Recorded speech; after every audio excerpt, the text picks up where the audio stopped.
అండి అందరికీ శాకంబరి కిచెన్కి స్వాగతం. ఈరోజు పుల్లదానిమ్మతో రసం ఎలా తయారు చేసుకోవాలనేది చూపిస్తున్నాను అనమాట. ఇవి చూడడానికి మామూలు దానిమ్మలాగే ఉంటాయన్నమాట. కానీ నోట్లో పెట్టుకుంటే మనం నిమ్మకాయ కంటే కూడా పులుపు ఉంటుంది, అంత విపరీతమైన పులుపు ఉంటుంది అనమాట. కానీ దీని రుచి అయితే చాలా బాగుంటుంది. చాలా వంటల్లో వీటిని యూజ్ చేసుకోవచ్చు అనమాట. నేను మా చుట్టాల ఇంటికి వెళ్ళినప్పుడు అక్కడ వాళ్ళ ఇంట్లో పుల్లదానిమ్మ ఉందని తెలిసి ఒక అరడజన్ కాయలు అడిగి తీసుకున్నాను అనమాట. కొన్ని చిన్నవి కొన్ని పెద్దవి ఉన్నాయి. అరడజన్లో చిన్నవి కూడా లేతగా ఉన్నాయి, కానీ చాలా పుల్లగా ఉన్నాయి, తెల్లగా ఉన్నాయి గింజలు. ఒకటి రెండు కాయలు మాత్రమే ఇలా పింక్గా ఉన్నాయన్నమాట. ఈ పింక్ కూడా చాలా పులుపు ఉన్నాయి, కలర్ఫుల్గా వచ్చిందనమాట జ్యూస్ కూడా.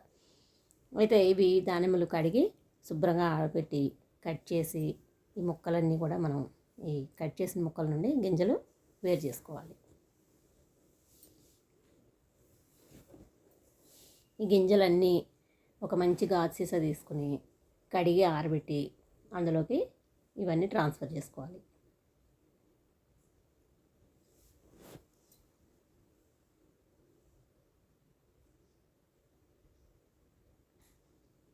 ఇప్పుడు ఈ గింజలన్నిటికీ నాకు 5 టీ స్పూన్స్ సాల్ట్ పట్టింది.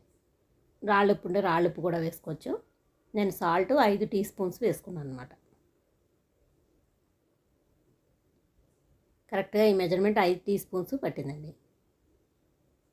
అంటే అంత పులుపు ఉన్నాయన్నమాట. అవి కట్ చేస్తుంటే చేతులన్నీ కూడా చిన్న చిన్న స్క్రాచెస్లో వచ్చేసాయి ఆ పులుపుకి.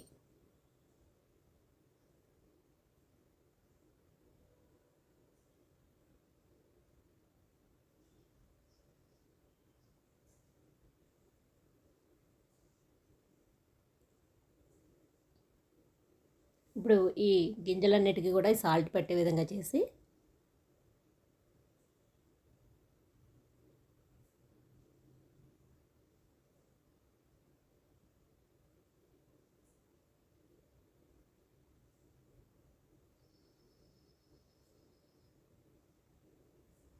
చూసారా, కొంచెం రసం వచ్చింది. ఉప్పు తగలగానే మనం క్రష్ చేసాం కదా వాటిని కొంచెం, అందుకని ఇలా ఉందన్నమాట.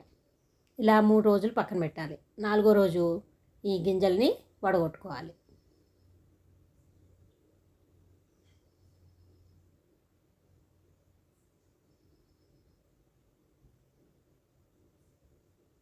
నాలుగో రోజు వడగొట్టి వీటన్నిటి కూడా ఒక ఫిల్టర్లో వేసి ప్రెస్ చేస్తూ ఈ జ్యూస్ అంతా కూడా కలెక్ట్ చేసుకోవాలి.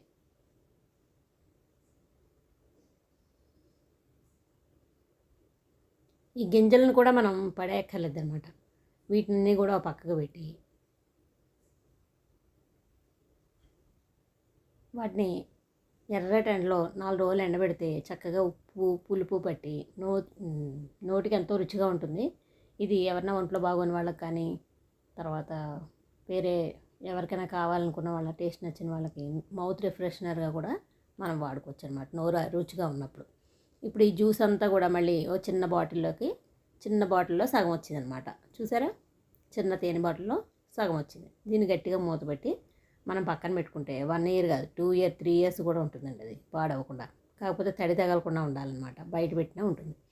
ఇప్పుడు ఈ గింజలన్నీ కూడా చక్కగా పల్చగా ఎండబెట్టాను అనమాట. 3 రోజులు ఎండబెట్టి వీటిని కూడా ఓ సీసాలో వేసి పెట్టుకున్నాం. మనం ట్రావెలింగ్లో ఉన్నప్పుడు కానీ, లేకపోతే జ్వరాలు వచ్చినప్పుడు, నోరు బాగోనప్పుడు ఒక 2-3 తీసుకుని చప్పరించినట్లయితే చాలా బాగుంటుంది. అలాగే కొన్ని వంటకాల్లో కూడా ఇది మనం వాడుకోవచ్చు అనమాట. దీంతో ఎన్ని వంటకాలు చేయాలో అన్నీ నేను చేసి చూపిస్తాను.